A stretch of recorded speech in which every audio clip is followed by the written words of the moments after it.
To this now, calls continue to mount for the sex offenders register to be made public, and they argue that this will deter offenders while improving vigilance.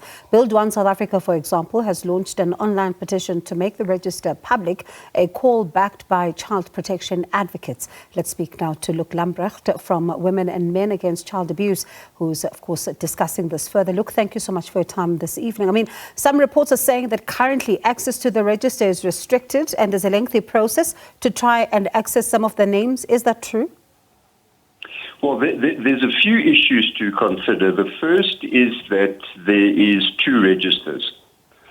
And the first of those registers is the sex offenders register, where you are convicted of a crime, a sexual crime against a child, a person with a disability or a vulnerable person, and you end up on that register. That can only be accessed if you employ somebody and you have a mandate to check them against the register. But there's a second register, and that is the Child Protection Register, which is run by the Department of Social Development, which is a register of people suitable to work with children, which is far broader than the Sex Offenders Register, which is only criminal convictions, whereas the Child Protection Register is, for example, you can end up on the register if you've been found guilty by the South African Council of Educators in the ethics hearing, or if you've been found guilty in a labour hearing where you have gone against the Employment of Educators Act. And that register is severely delayed and incredibly difficult to access. And what are some of the reasons for this delay and the difficulties in accessing it? It appears to be purely administrative, to be honest. I think it's the person who is the sex offenders registrar is a person, and then secondly the child protection register, where you fill in the forms and send them to the Department of Social Development. That administrative process appears to be the barrier. Sure. And in the absence of this critical information, then let's talk about the difficulties, especially when it comes to transparency and accountability. Well, if you think about some of the arguments against the register being made public, the one argument has been that it is going to be a life sentence for people who could potentially be rehabilitated. The other argument has been that there's going to be vigilantism against sex offenders. I mean, you know, as Women and Men Against Child Abuse, and we send out press releases and talk to you as the media all the time, where people are named in the media once they've pled or been found guilty, etc. And I can't think of one vigilante incident that has resulted from people being named.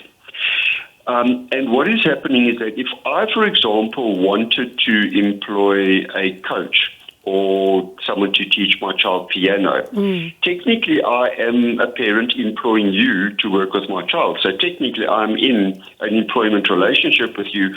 Why can I as a parent not access the register? So it's almost like this right to privacy of the perpetrators has superseded the right to protection of children. And I suppose, I mean, yes, of course, there is a balance here when it comes to the right to privacy, but at the same time, people that need to work with children are people that parents can trust. Agreed. Now, you must remember, if you opt, for example, the sex offender register or the child protection register, that doesn't preclude you from working. Yeah. It just precludes you from working with children.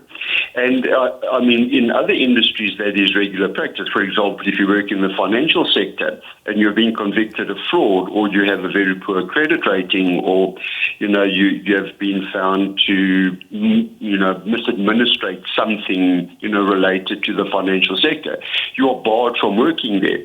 If you are a health professional and you behave unethically, you're removed from the Health Professions Council register.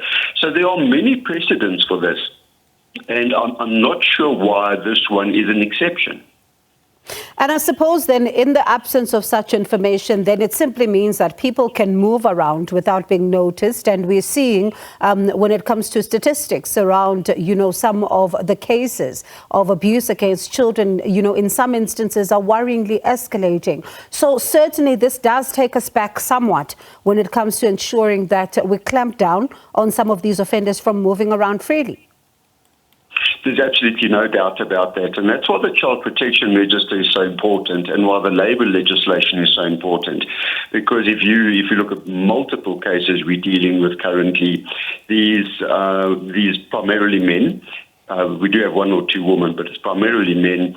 They are seen to be behaving inappropriately towards the people they teach or coach or, run church with or whatever. And they then get called in to have a conversation with the people who employ them, and then they resign from that position. And because they resigned, the people who employ them say, oh, well, I don't have authority over them anymore because they've resigned. And they actually just move from one place to the next. So in the US, they've actually started a campaign which is called, because the Americans like sort of quite sensational kind of wording, they've called it passing the trash, where the school simply pass these offenders from one to the next, or the church passes them from one to the next. And these career offenders, they choose careers that give them access to children, and they make a career of abusing children. And on average, they can abuse anywhere between 200 and 400 children in their lifetimes, and that's over decades. And I mean, I've dealt with one case where one offender and 23 children, he was facing 400 charges. That's one person. And what message does it send to, the survivors if there are now some administrative delays that are also seem to also be impeding on justice somewhat? Well, it's enormously frustrating, and we're dealing with an adult male survivor of abuse at a Cape Town school. And, going through the criminal justice process is an extremely complex thing, and it's extremely traumatic. And then you go through that process, someone gets a conviction, and you have done that because you want to protect children, but then no one has access to the register. So it's enormously demoralizing.